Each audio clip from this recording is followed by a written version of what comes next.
Magandang gabi, Oriental Mindoro. Uno sa buwan ng Abril taong 2015. Ito po ang TVNet Newsline.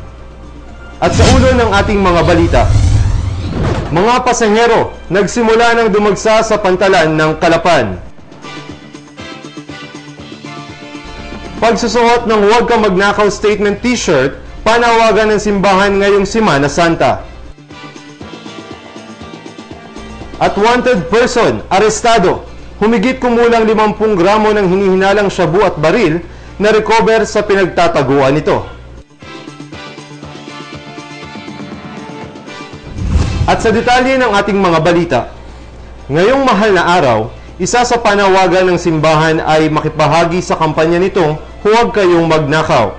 Ayon kay Father Egay Fabic, Kura Paroko ng Santo Niño Katedral, hinihikayat niya ang mga magsasagawa ng bisita iglesia na magsuot ng t-shirt na may tatak na Huwag Kayong Magnakaw o HKM.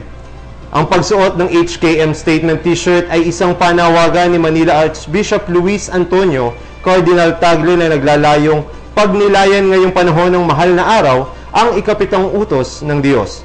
Sa pamamagitan nito, aniya ay inaasahan muling mangibabaw sa bawat isang Kristiyano ang kabutihan ng pagiging matapat at mapagbigay. Tapos, ito'y magsisimbolo ng krus ng lahat ng tao.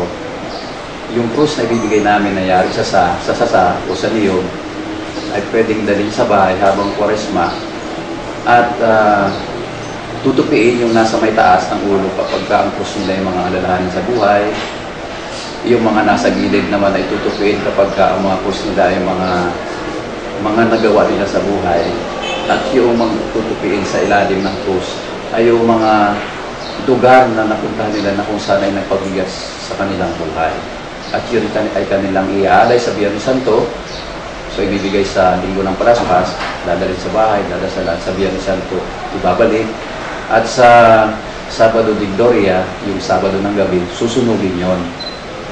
Na para bagang sinasabi na huwag suluhin ang krus. At hayaang si Jesus ay tumuwang sa pagdadala ng krus na ito. Kapag ito'y mararanasan, ay sana ay magbigay ng bagong simula sa mga tao. Samantala, namahagi rin ng simbahan ng krus na gawa sa dahon ng sasa nitong nakaraang linggo ng palaspas sa mga parish. Ang dahong krus ay sumisimbolo sa krus ng bawat isang tao. Ayon kay Father Egay, ang pag-aalay nito sa simbahan ay pagsuko na rin ng lahat ng alalahanin sa Diyos. Ibabalik ang krus sa araw ng Biyernes Santo at susunugin naman ito sa misang isasagawa sa Sabado de Gloria. Galing sa ating Cardinal Tagle, yung advocacy na ngayong Huwebes Santo, lalong-lalo na sa Bisita Iglesia, di ba pagka Huwebes Santo ay may Bisita Iglesia, magsusuot ng t-shirt na pinamimigay, pero may pinagbibili din. Yung Huwag Kang Magnakaw, yun na yung nasa ikapitong utos na ngayong Kwaresma, particularly ngayong 2015, lalong-lalo na ngayong taon ng mga dukha, ay may advokasya nga na ito yung ikapitong utos na huwag magnakaw sa pera, sa panahon, o sa kahit sa mga maliit na gamit. Kasi parang kultura na, ito yung nangyayari, parang hindi na masyadong, parang hindi na mali kasi kultura na nga.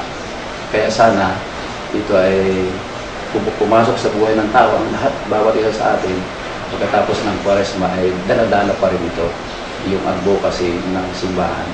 Huwag kang magnakaw. Ito pong ikapitong utos ng 10 utos na ito. Ayon kay Father Egay, sana ay makatulong ang ganitong gawain sa pagpasa ng krus ng bawat isang nilikha. Aniyang panahon ng Semana Santa ay panahon na dapat ilaan ng mga Kristiyano sa pagninilay at pakikipagkapwa-tao. Matapos ang mahal na araw, isang bagong simulaan niya uli para sa mga Kristiyano ang naghihintay.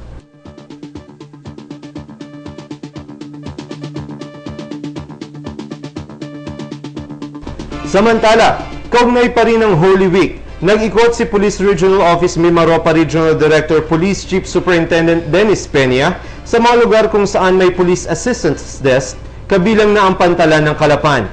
Kasama ni Police Chief Superintendent Peña ang ilan pang opisyal ng PRO Mimaropa at si Ormin PPO Provincial Director Police Senior Superintendent Florendo Kibuyen. upang tiyakin na ginagawa ng mga kapulisan na nakatalaga sa pads ang kanilang tungkulin na bantayang mabuti ang mga dumaraan sa pantalan. Ayon kay Regional Director Peña, binigyan niya ng direktiba ang mga pulis na tingnang mabuti ang mga dala ng mga pasahero upang masiguro na walang makakalusot na maaring magdulot ng kapahamakan sa marami. Check yung mga dumadaan rito. Sana maintindihan ng ating mga kababayan, kaya natin sinecheck yung mga dumadaan dito para na rin sa kanilang kasiguraduhan. Hindi sila mapapasama sa mga may dalang kontrabando. Like for example, explosive. Baka kasi targetin yung ating mga courier o kung hindi naman yung ano mismo, yung sasakyan, yung barko, ay mas malaking problema yun pagka nakalusot. Meron tayo nito. Saka yung mga ibang problema, yung example, first aid, kaya po rin namin ibigay sa mga bakasyonista. Tiniyak niyang ginagawa nila ang lahat upang maging ligtas ang pagbiyahe ng mga magbabakasyon sa alinmang panig ng rehiyon. Yung ating mga kababayan na nagbabakasyon, tinitiyak namin na para maging masaya yung kanilang pag-travel at walang problema, ginagawa po natin yung mga assistance para sa kanila, sa mga biyahe may dalang sakyan, na kung gayon na masisigurado natin safe sila, walang mga criminal elements ang pumapasok rito, mga explosives at of course mga drugs. Samantala, maliban sa Calapan Pier, nakatakda pang puntahan ni Regional Director Peña ang iba pang lugar sa probinsya kung saan may assistance desk ang PNP.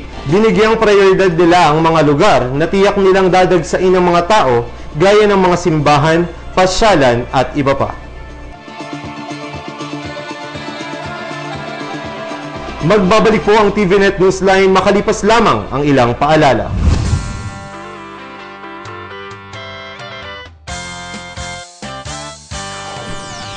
Enjoy life to the fullest at Monte de Oro, Monte de Oro. Enjoy life to the fullest at Monte de Oro, Monte de Oro. A beautiful place, ideal for the whole family,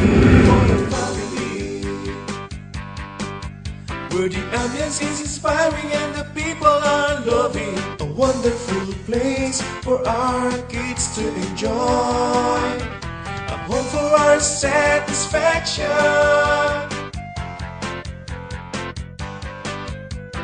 Come home, let's enjoy life worth living at Monte de Oro.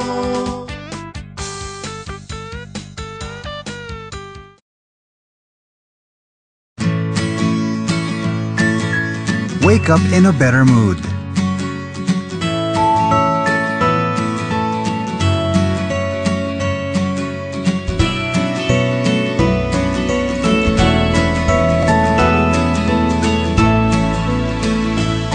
Look better with cleaner clothes.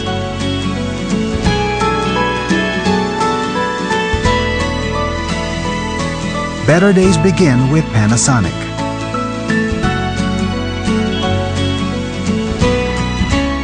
Smart ideas for a better life.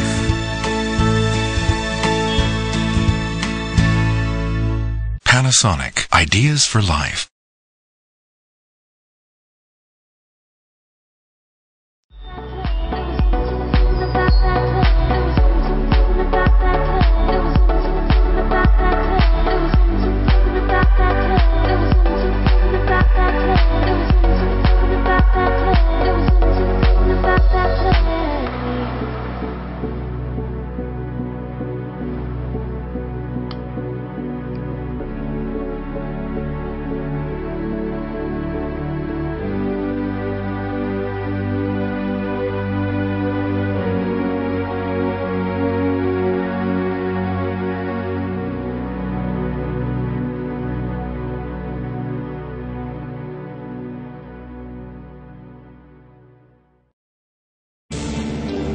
The waiting is over.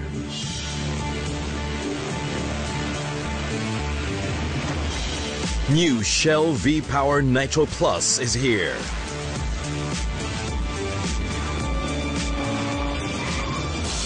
Designed to start working the instant it hits your engine and help improve performance. New Shell V-Power Nitro Plus. Performance reinvented. Sa ating police report,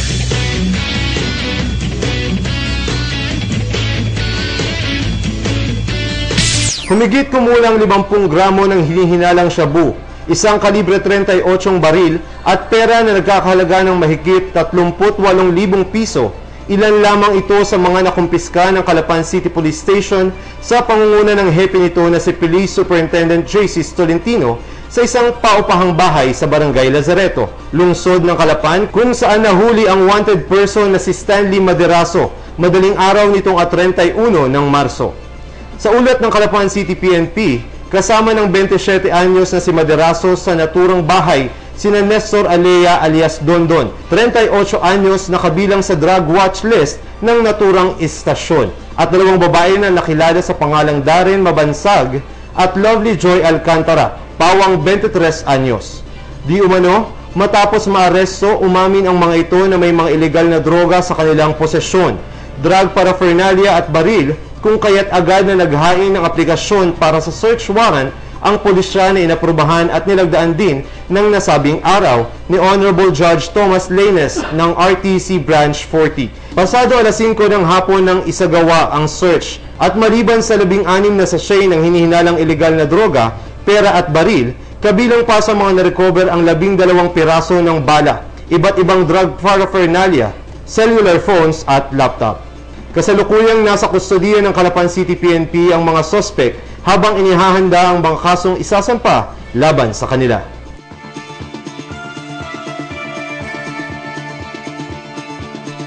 Samantala, nito lamang 28 at 29 ng Marso, 3 katao ang magkasunod na naaresto rin ng Calapan City PNP dahil pa rin sa paglabag sa Comprehensive Dangerous Drugs Act. March 28 nang aresto rin si Anthony Atienza, 38 anyos, residente ng Barangay Gutad, lungsod ng Calapan, matapos na magsagawa ng search ang kapulisan sa tirahan nito sa bisa ng search warrant kung saan kabilang sa mga na-recover ang 4 na sachet ng hinihinalang shabu at iba't ibang drug paraphernalias. 29 naman ang nasabi pa ring buwan nang masakote sa isang buy-bust operation si Romeo Adeva Ramos, 29 anyos, residente ng Barangay Santa Isabel, at kasama nito na si Matthew Mark Angeles, 25 anyos, na ninirahan naman sa Barangay Canubing 1 kung saan isang plastic sachet na naglalaman ng hinihinalang shabu ang nabili ng nagpanggap na buyer. Dahil sa sunod-sunod na accomplishments, binigyan ng pagkilala ng Oriental Mindoro Police Provincial Office ang Calapan City Police Station bilang pangunahing istasyon sa anti-illegal drug campaign para sa buwan ng Marso. Maliban dito, 2 recognition pa ang kanilang natanggap bilang number 1 sa anti-illegal gambling at illegal logging campaign. Mahigit 2 buwan pa lamang mula nang maupo bilang hepe ng Calapan City Police Station si Police Superintendent JC Tolentino, at sunod-sunod na operasyon na ang kanilang inulunsad na nagresulta sa pagkadakip ng iba't ibang personalidad na nasasangkot sa iligal na gawain. Tiniyak ng opisyal na magpapatuloy sila sa pagtugis sa mga may pananagutan sa batas upang mapanatili ang kaayusan at kapayapaan sa lungsod ng Calapan.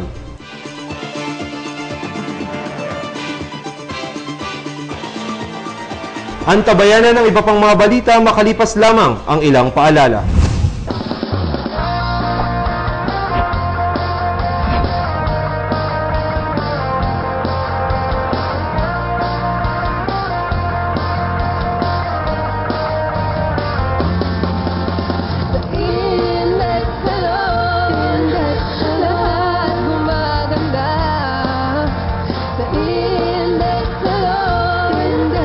Kayo ang hari at reyna, dito ay mura.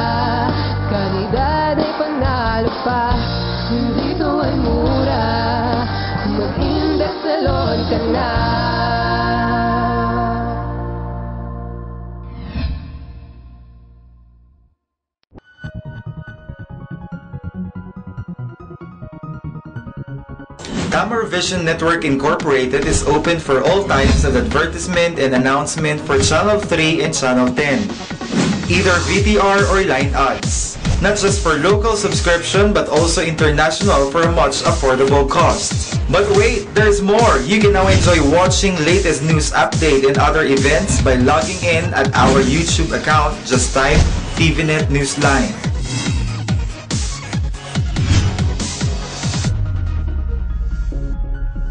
For inquiries and information, visit us at TVNet Main Office, GLC Building, Juan Luna Street, San Vicente North, Calapan City, Oriental, Mindoro, or you may call 043-288-4240.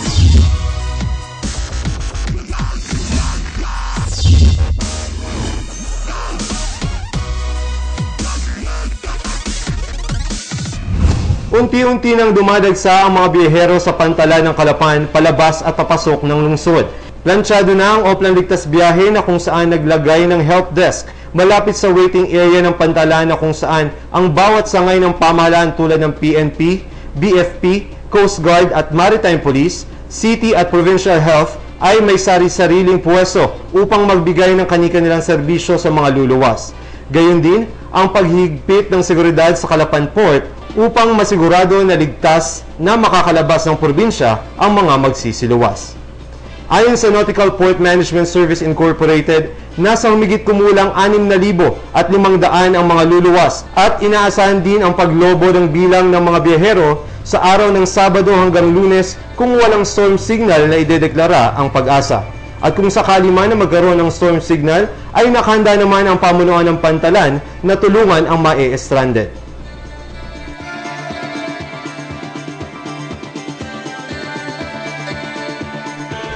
Samantala, tigil pasada muna ang mga tricycle driver at operator ng Santo Niño Toda habang kasama ang kanilang pamilya upang dumalo sa awarding ng Second Summer Bonding Intercolor Basketball Tournament na idinao sa isang resort sa Barangay Suki, lungsod ng Calapan, 1 ng Abril, taong kasalukuyan. Ang nasabing aktibidad ay bahagi ng kanilang pagdiriwang ng ika-12 taong anibersaryo ng Santo Niño Toda na kung saan naglalayon na makapagbigay ng kahit kaunting kasiyahan para sa mga miyembro ng nasabing grupo, gayon din ang mapagtibay ang samahan ng kanilang sektor. Ang Santo Niño Toda ay naitatag noong ika-18 ng Marso taong 2003 sa pangunguna ng kanilang Pangulo na si Solomon Ortiz, na kung saan mayroong lamang itong mahigit na 70 miyembro. At dahil na rin sa pagkatayo ng subdivision at mall sa Barangay Santo Niño, ay lumaki ang kanilang pondo at miyembro na umabot sa 153. At nito nga lang ika-14 ng Pebrero ay muli na naman nilang idinaos ang basketball tournament na kung saan nahati ang asosasyon sa 7 grupo. Ang bawat kupunan ay nagpakitang gilas, lakas at husay sa naturang palakasan, ngunit sa huli isa lamang ang maaaring tatanghaling kampyon. Pasok sa 3rd place ang black team na kung saan tumanggap ang mga ito ng 500 pesos at trophy. 2nd place naman ang red team na tumanggap ng trophy at 1,000 pesos. Ang yellow team naman ang nakasungkit ng 1st place na tumanggap ng 1,500 pesos at tropeo. At ang kampiyon sa katatapos na tornamento ay ang violet team na tumanggap ng 2,000 pesos at tropeo. Sinimula ng programa sa isang salo-salo na kung saan masayang pinagsaluhan ng bawat isa ang mga inihanda nilang pagkain. Naagad namang sinundan ng isang mensahe buhat kay Vice Mayor Voltaire Bucal na ayon sa vice-alkalde ay ikatutuwa niya ang pagdalo sa nasabing aktibidad at kanya ring hinahangaan ng mga ito na sa kabila ng hirap ng kanilang hanap buhay ay pinipilit nila na mabuhay ng marangal.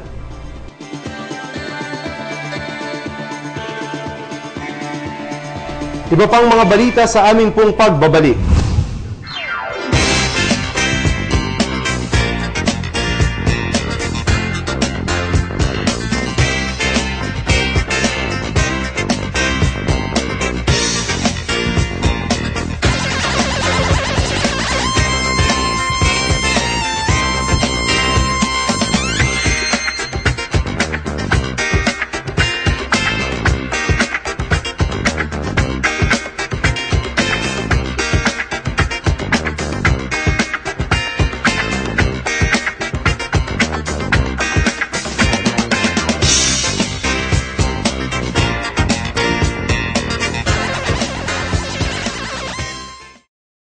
Bakit ka kasi kumabit?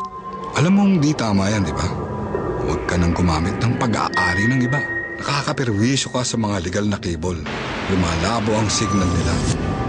Mahiya ka naman, hoy. Illegal na cable mo, putulin na.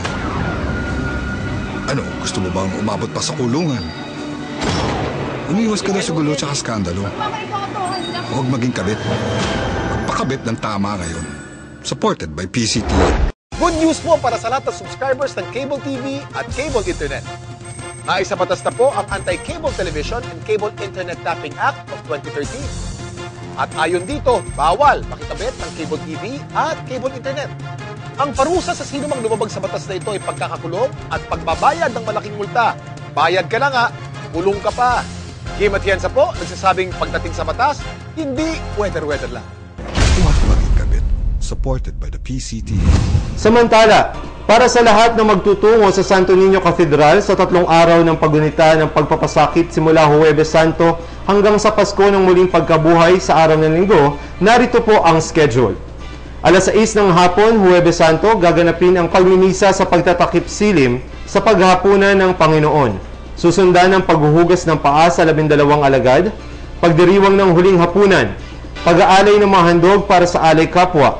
Magkakaroon rin ng prosesyon ng banal na sakramento sa paligid ng katedral at ang paglalagak at pagbabantay sa Santissimo Sakramento hanggang hating gabi. Biyernes Santo, 3 sa buwan ng Abril, ganap na alas 4:30 ng madaling araw, gaganapin ang daan ng krus na magsisimula sa Santa Maria Village patungong Olpec. Bandang 1:00 ng hapon naman ang pagninilay ng 7 wika ni Jesus, alas 3 ng hapon ang pagpapasakit ng Panginoon, at matapos ito, ang tradisyon ng prosesyon na lilibot sa buong poblasyon ng lungsod. 4 ng Abril, Sabado Santo, ganap na alas 6 ng hapon magsisimula ang pagdiriwang ng Pasko ng Pagkabuhay, kung saan magaganap ang pagpaparangal sa ilaw, pagpapahayag ng salita ng Diyos, pagdiriwang ng pagbibinyag, pagbabasbas ng tubig, pagsasariwa ng pangako ng binyag, at ang pagdiriwang ng huling hapunan. Umaga ng madaling araw, magkakaroon ng prosesyon ng Mahal na Birhen simula sa Guzar Street para sa kababaihan at ang imahe ng muling pagkabuhay sa grotto sa Bonbon para sa mga kalalakihan. Ang salubong ay magaganap naman sa harap ng katedral. Ang mga banal na misa sa araw na ito ay tulad sa regular na schedule ng Sunday Mass sa simbahan, samantalang ang kumpil naman ay isasagawa ganap na alas 10 ng umaga sa araw pa rin ng linggo. Para sa ating public service,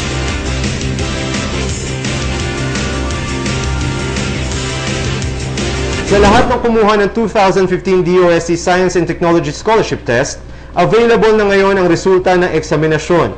Para sa karagdagang impormasyon at ilang pang katanungan, bumisita lamang sa tanggapan ng DOST Oriental Mindoro Provincial Science and Technology Center sa 2nd floor HM Center Building, J.P. Rizal Street, Camilmil, Calapan City.